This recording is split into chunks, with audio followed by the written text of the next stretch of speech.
사람들은 모두가 형통하기를 원합니다. 그 이유는 형통이 좋은 것이기 때문입니다. 형통하면 인생의 길이 통하고 인생의 길이 열리기 때문입니다. 성경은 형통에 대해서 말하고 형통을 또한 장려하고 있습니다. 너희들이 성경에 나오는 형통한 인물들을 본받아서 형통한 삶을 살라는 것입니다. 그러므로 제가 말씀을 전하는 것도 성도들의 형통에 있습니다. 성도님들이 형통해야 교회도 성장하고 성도님들의 도움을 받아서 덩달아 형통하기 때문입니다. 내가 힘들면 마음은 있어도 할 수가 없습니다. 성도님들이 형통해야 선교도 하고 구제도 하고 하나님의 선하신 뜻을 이룰 수가 있는 것입니다. 우리들의 궁극적인 목적은 하나님 나라에 있습니다. 이 하나님 나라는 죽어서 천국 가는 것이지만은 이 땅에 살면서도 형통하게 사는 것을 의미합니다. 그런 의미에서 바로 예수님이 형통인 것입니다. 예수님께서는 하늘나라를 다스리는 왕이 되신 것입니다. 오늘 설교의 제목은 형통의 비결을 배우자는 데 있습니다. 그것은 제가 형통에 대해서 관심이 많고 또한 성경을 통해서 깨달은 형통의 비결을 나눔으로써 성도님들이 형통하기를 바라는 그런 간절한 마음이 담겨 있습니다. 오늘 본문의 첫 구절은 복 있는 사람은이라는 것으로 시작합니다. 예수님께서 이 땅에 오셔서 12 제자를 선택하시고 처음 하신 설교의 내용도 복 있는 사람들에 관한 것이었습니다. 시편 1편은 시편 전체의 소랑과도 같은 것입니다. 따라서 시편 기자는 시편 전체를 통해서 복 있는 사람의 형통의 원리를 말하려고 하는 것입니다. 시편 1편의 저자는 알지 못합니다. 그러나 시편 2편은 여호와께 피하는 모든 사람은 다 복이 있도다고 말하므로 시편 1편과 그 맥을 같이 하고 있고 형식을 같이 하고 있습니다. 그런데 시편 2편은 부제가 다윗이 그의 아들 압살롬을 달아날 때 압살롬에게 달아날 때 지은 시라고 되어 있습니다. 그렇다고 보면은 시편 1편도 이 다윗의 시라고 추정해 볼 수가 있습니다. 보통은 형통한 삶을 살았던 사람이 그것을 경험해보고 복자와 그리고 자기 자손들에게 형통의 비결을 말하는 것이 일반적입니다. 그런데 다윗의 삶은 인간적인 측면에서 보았을 때 그렇게 형통한 삶은 아니었습니다. 그는 목동으로 유년 시절을 보냈으며 청년 때에는 사울 왕에게 끊임없이 쫓기는 도망자의 삶을 살았던 것입니다. 더욱이 왕이 되어서는 밧세바 사건으로 인해서 근심이 끊일 날이 없었으며 급기야는 친아들 압살롬으로부터 쫓기는 신세가 되었습니다. 아들 압살롬의 반역으로 인해서 쫓겨가는 다윗의 심정이 되어서 사무엘 하 15장에서 17절을 읽으면 여러분들이 그의 마음을 느낄 수가 있을 것입니다. 하나님이 다윗을 버렸다는 사람들의 조소가 사방에서 들려옵니다. 그날 밤에 닥친 한치 앞을 가누기 힘든 그런 위기 상황 가운데서 다윗이 놓여 있습니다. 민심은 갑자기 아들 압살롬에게 기울었고 다윗은 이제 10명의 사랑하는 후군들을 궁에 남겨두고 맨발로 울면서 감난산을 올라야 했습니다. 이런 상황 속에서 쓴 시가 시편 2편입니다. 그런데 시편 2편에서 어떻게 말씀하시는지 한번 보실까요? 울며 불며 원망하고 탄원해도 시원치 않을 것인데 시편 2편 10절과 11절은 이렇게 말합니다. 그런즉 군왕들아 너희는 지혜를 얻으며 세상의 재판관들아 너희는 교훈을 받을지어다. 여호와를 경외함으로 섬기고 떨며 즐거워할지니라. 이것이 바로 다윗이 하나님에 대한 믿음입니다. 그의 영성입니다. 이것이 바로 다윗의 형통의 비결인 것입니다. 다윗은 하나님을 아는 자였습니다. 다윗은 마음이 깨끗한 자였습니다. 그러므로 그는 하나님과 통했습니다. 그러므로 비참한 상황 가운데서도 그는 형통의 비결을 놓치지 않았던 것입니다. 오늘 본문에서 다윗의 고백은 이렇게 시작합니다. 1절입니다. 복 있는 사람은 악인들의 길을 따르지 아니하며 죄인들의 길에 서지 아니하며 오만한 자들의 자리에 앉지 아니하고. 다윗은 지금 복 있는 사람들에 대해서 말하면서 그들의 삶의 태도를 먼저 말합니다. 그들의 태도는 어떻느냐? 악인들의 길을 따르지 아니하며 죄인들의 그 길에 서지 아니하고 오만한 자들의 자리에 앉지 아니한다는 것입니다. 죄는 작은 것에서부터 시작합니다. 악인들과 어울려 다니면서 죄를 짓게 되고 죄가 커지면 결국은 오만해지게 되는 것입니다. 그러므로 형통한 사람들은 따르고 서고 닦는 삶의 태도에 있어서 악인과 죄인과 오만한 자의 태도를 취하지 않아야 한다는 것입니다. 부모들은 자녀들이 형통하기를 바랍니다. 그래서 자녀들이 좋은 친구를 사귀기를 원하는 것입니다. 좋은 친구를 사귀어야 선한 일을 하며 칭찬받는 길에 서고 겸손한 인생을 살아가게 되는 것입니다.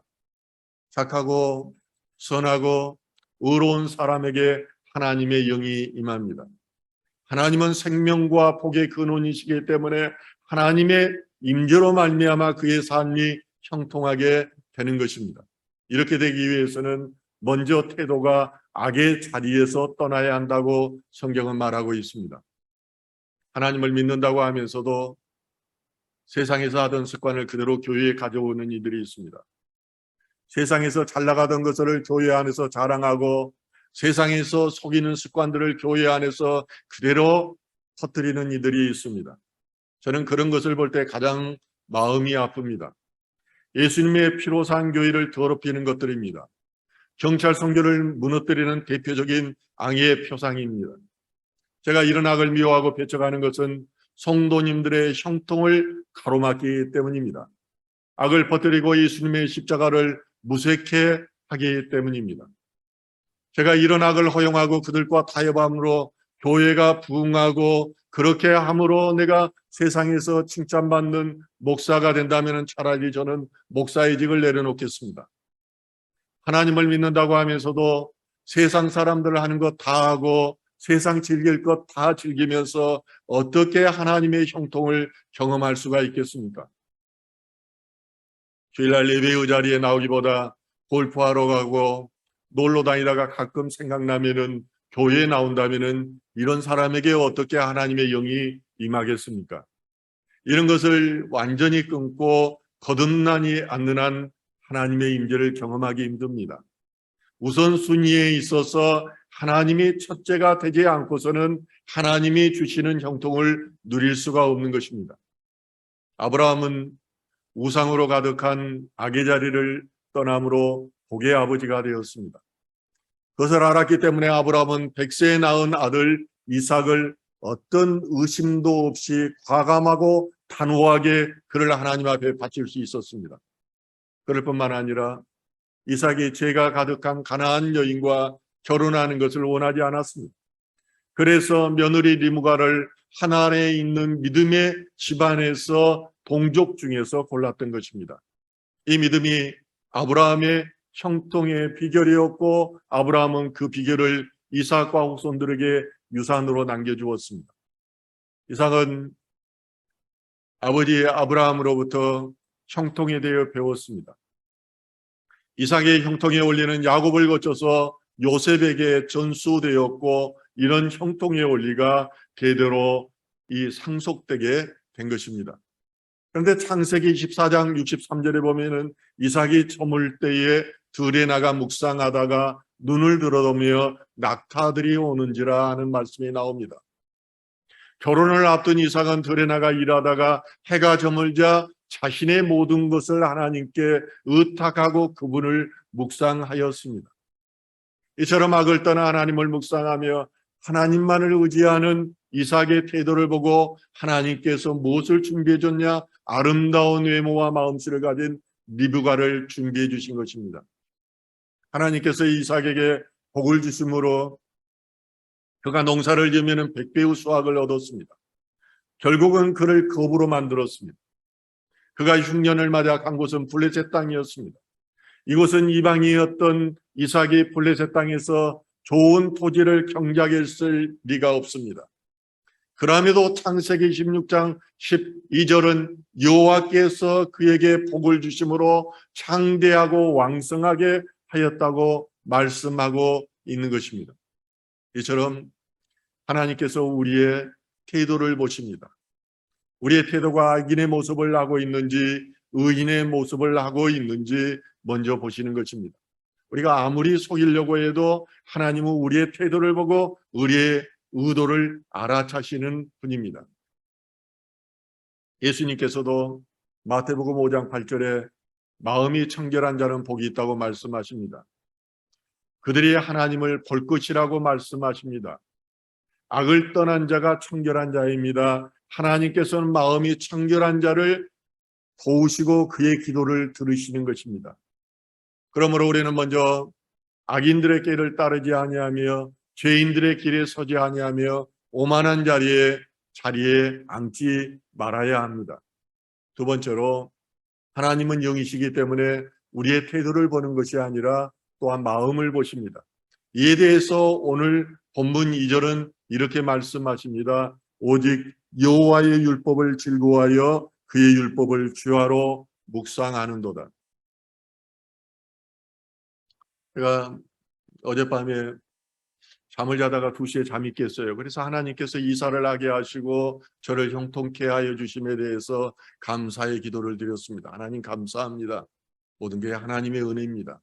그리고 나서 잠이 오지 않아서 요한복음 전체를 제가 그 음성 파일로 계속해서 들었습니다. 그랬더니 한 5번, 6번에 걸쳐서 저한테 들려오는 음성이 있었습니다. 그것은 내가 네 안에 있는 것처럼 내가 내 안에 있으면은 많은 열매를 맺게 하리라. 5번, 6번 이 음성이 시간차를 두고 계속해서 들리는 거예요. 주님께서 내 안에 있는 것처럼 여러분들이 주님 안에 있으면은 형통케 하시겠다는 것입니다.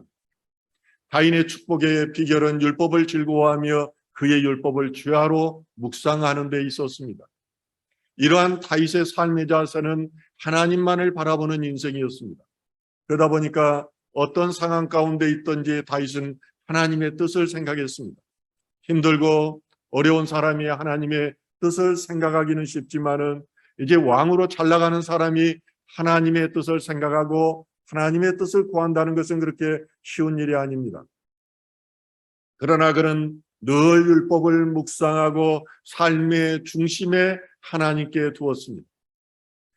다윗은 이제 압살롬의 반란이 있자 그것이 하나님께서 하신 일임을 금방 알아차렸습니다.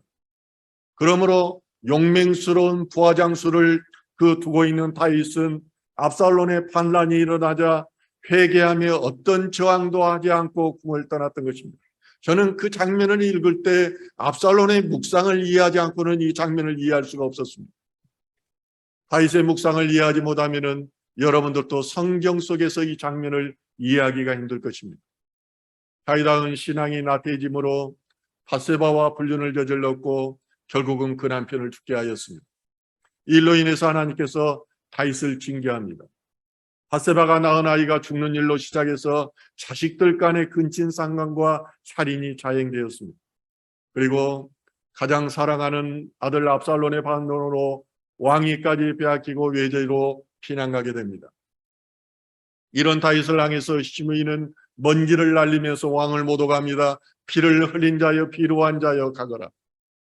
그러다 다윗은 이런 시므이에게 어떤 책임도 비난도 하지 않습니다. 그것은 이 시므이의 비난이 하나님께서 하신 그런 징계의 목소리라는 것을 그는 묵상하는 사람이었기 때문에 바로 알 수 있었습니다.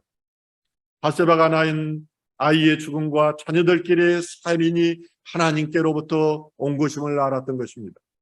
왜냐하면 다윗은 늘 하나님의 말씀을 묵상하며 모든 관심과 뜻을 하나님께 집중하였기 때문입니다. 우리도 세상을 살아가면서 이해할 수 없는 일들이 일어날 때 하나님께 집중해야 됩니다. 이를 통하여 하나님께서 나에게 무엇을 말씀하시는지 읽어야 됩니다. 어떻게 하나님께서 내 인생을 주관하고 나를 형통케 하시는지를 어떻게 인간이 알겠습니까? 인간은 제한된 이성과 제한된 경험과 제한된 지혜로 인해서 알 수가 없습니다. 그러나 그것이 우연이라고 늘 생각합니다.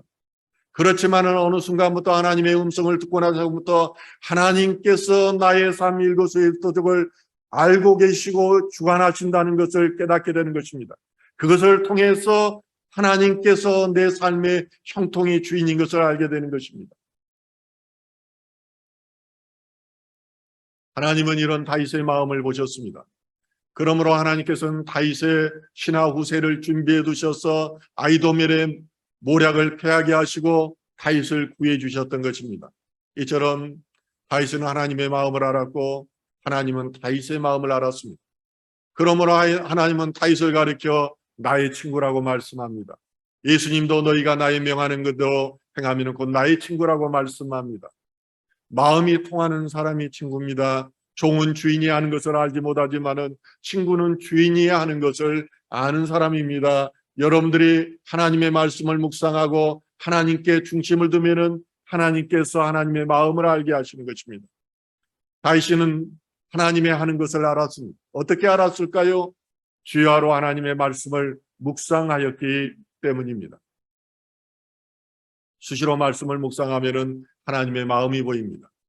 잠자리에서도 하나님의 말씀을 묵상하고 걸어가면서도 하나님의 말씀을 묵상하면은 하나님의 말씀이 나의 것이 되어서 레마의 말씀으로 나에게 들려옵니다. 그리고 나면은 미래가 보이는 것입니다. 레마의 말씀은 구체적이고 실체적이어서 내 상황에 너무나도 정확하고 적절한 말씀으로 들립니다. 이와 같은 것은 묵상을 통한 레마의 말씀과 하나님의 그 일하심을 보게 되면은 하나님의 말씀대로만 살게 됩니다. 하나님의 말씀에 불순종한다는 것은 상상할 수도 없습니다. 하나님께서 일거수일투족을 알고 계시는데 어떻게 그것을 거역하겠습니까? 하나님을 통해 체험을 통해서 그분의 절대성과 유대성을 믿기 때문에 하나님께 절대 순종하게 되는 것입니다. 이런 사람들이 모든 것을 내려놓고 인생의 전부를 바쳐서 하나님의 일을 하는 것입니다. 그러므로 이 모든 것이 하나님께는 형통이 되는 것입니다. 22년간 공직 생활을 하다가 하나님의 소명을 깨닫고 늦은 나이에 목사가 된 강요셉 목사님이 있습니다. 이분이 쓴 책이 형통의 복을 받는 법이라는 책입니다. 그러나 하나님께서 형통으로 역사하신다고 그렇게 주장합니다. 예수를 믿는 성도는 형통해야 한다고 그렇게 주장하고 있습니다. 그런데 형통은 하나님의 뜻에 사람이 순종할 때 형통할 수 있다고 그는 말합니다. 그러므로 하나님이 자신에게 주신 사명을 알았으면은 좌로나 우로나 치우치지 말고 오직 하나님만 바라보며 하나님을 따라 살아야 한다고 그는 강조하고 있는 것입니다. 그렇습니다. 늘 말씀만 묵상하고 실행하지 않으면은 하나님의 형통이 임하지를 않습니다. 입술로만 말하고 손발이 말하지 않는다면은 하나님의 형통이 임하지 않는 것입니다. 하나님을 묵상하여 깨달았으면은 그것을 실행해야 됩니다. 실행해야 하나님께서 그것을 보시고 복을 주시는 것입니다. 다윗은 이것을 알았습니다. 그래서 그는 철저하게 하나님께 순종했고 하나님의 뜻에 따랐습니다. 그 결과 다윗은 같은 세대를 살아가는 이스라엘 백성들뿐만 아니라 후대를 살아간 하나님의 백성들을 향해서 제발 당신들 복받기 위해서 하나님 말씀을 묵상하고 하나님 말씀대로 사십시오라고 오늘 본문에서 말하는 것입니다. 그래서 뒷장에 보면은 뭐라고 말합니까? 그는 시냇가에 심는 나무가 철을 따라 열매를 맺으며 그 잎사귀가 마르지 아니한 같으니 그가 하는 모든 일이 다 형통하리라고 그렇게 말하고 있는 것입니다. 그렇지 않으면은 인생의 결말이 바람이 나는 겨자 같아서 심판 때에 고통을 견디지 못하고 망하게 된다고 다윗은 말합니다. 이런 다윗을 향하여 하나님께서 말씀하십니다. 사무엘하 7장 9절입니다. 내가 가는 모든 곳에서 내가 너와 함께 있어 내 모든 원수를 내 앞에서 멸하였은즉 땅에서 유대한 자들의 이름같이 내 이름을 유대하게 만들어 주리라. 묵상한다는 동사는 무언가를 작은 소리로 읊조린다는 그런 의미를 가지고 있습니다. 성경 구절을 읽고 그 구절의 의미를 면밀히 숙고하고 그것을 삶 속에 적용하는 단계까지가 묵상입니다. 가령 히브리서 11장 6절은 저에게 은혜로 다가오는 말씀입니다.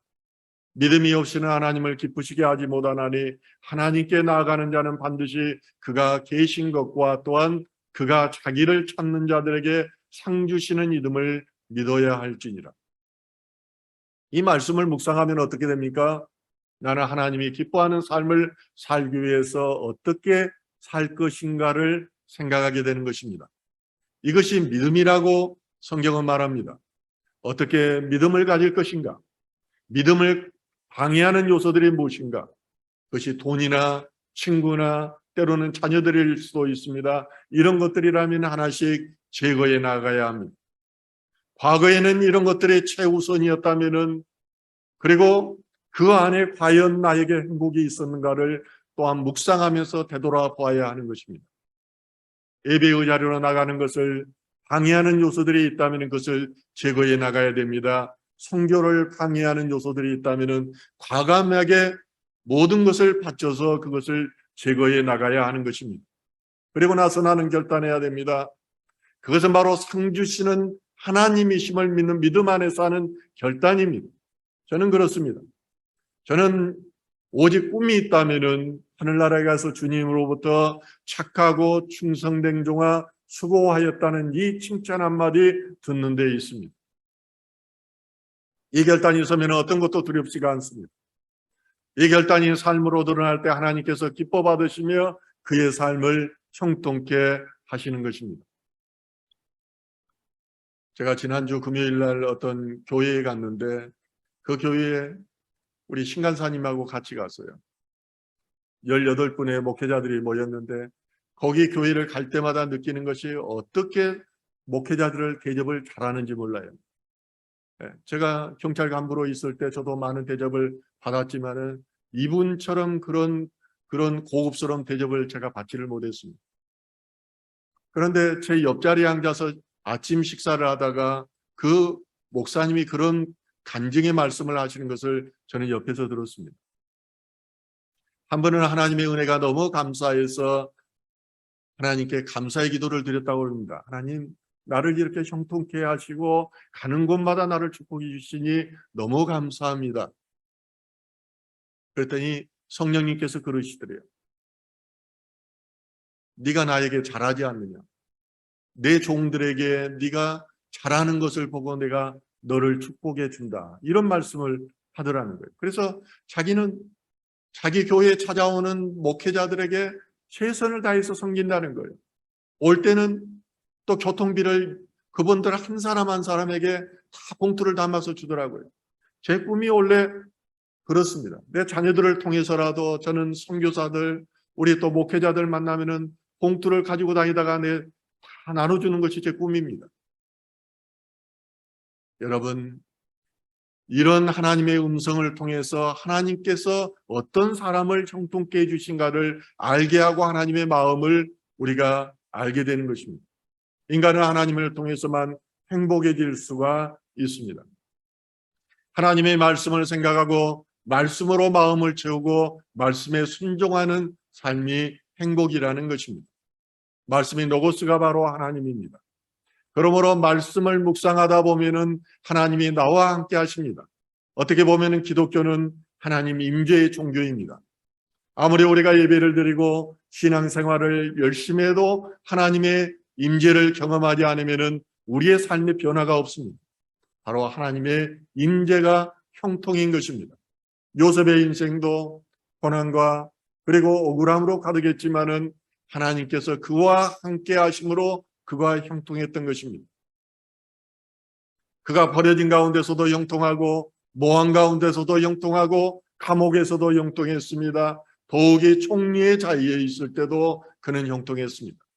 그러므로 창세기 39장 23절은 여호와께서 요셉과 함께 하심으로 여호와께서 그를 범사에 형통하게 하셨더라고 말씀합니다. 여호와의 종 모세가 죽은 후에 하나님께서 여호수아에게 사명을 주시면서 한 가지 조건을 붙입니다. 그 내용이 여호수아 1장 8절에 나와 있습니다. 이 율법책을 내 입에서 떠나지 말게 하며 주야로 그것을 묵상하여 그 안에 기록된 대로 다 지켜 행하라. 그리하면 내 길이 평탄하게 될 것이며 내가 형통하리라. 여호와께서 이제 하나님께서 여호와에게 형통의 비결을 가르쳐 주시는데, 그것은 말씀을 입술에 두고 말씀을 주야로 묵상하고 그 말씀을 지켜 행하라는 것입니다. 여호수아에게 있어 형통은 가나안 땅을 정복하는 사명의 완수에 있었습니다. 그 사명은 쉬운 것이 아닙니다. 그리고 하루아침에 성취될 수 있는 것도 아니었습니다. 더욱이 이스라엘 백성들은 훈련도 받지 않는 오합지졸이었고 적들은 크고 강했습니다. 이러한 악조건 속에서도 형통의 비결이 있었는데, 그것은 여호수아가 하나님의 말씀을 묵상함으로 지혜를 얻고 사단의 유혹을 극복하였다는 점, 이 점에 있었던 것입니다. 그렇습니다. 말씀을 묵상하게 되면은 하나님을 더 깊이 알게 됩니다. 하나님을 닮아가는 삶을 살게 됩니다. 말씀 묵상을 하면은 생각의 틀이 바뀌고 내 안에서 예수 혁명이 일어나게 됩니다. 예수님의 역설이 진리로 다가오고 예수님의 생명이 나의 생명이 되는 것입니다. 예수님의 고난이 나의 고난이 되고 예수님의 십자가가 나의 영광이 되는 것입니다. 우리를 부리신 예수님은 이 땅에서 형통의 삶을 사셨습니다. 그건 죽으심으로 만왕의 왕이 되신 것입니다. 예수님은 하나님의 맡기신 과업을 성취하심으로 형통하셨습니다. 이런 예수님께서는 고난과 낮아짐을 통해서 형통의 원리를 우리에게 가르치십니다. 예수님께서 하나님의 영광을 위해서 사명의 좁은 길을 가자 하나님께서 예수님을 영화롭게 하신 것입니다. 예수님은 수많은 사람들의 병을 고쳐주셨으며 그들의 인생 문제를 해결해 주셨습니다. 예수님은 귀신들을 쫓아내심으로 우리를 영적으로 회복시켜 주셨습니다. 예수님은 이 세상에서뿐만 아니라 영원한 하나님 나라에서도 형통할 수 있는 진리를 우리에게 주셨습니다. 그분이 바로 생명이고 그분이 바로 복음이고 그분이 바로 형통인 것입니다. 우리는 예수를 믿음으로 저주의 사슬을 끊고 복의 자리로 들어간 사람입니다. 그 이름이 바로 성도요 그리스도인입니다.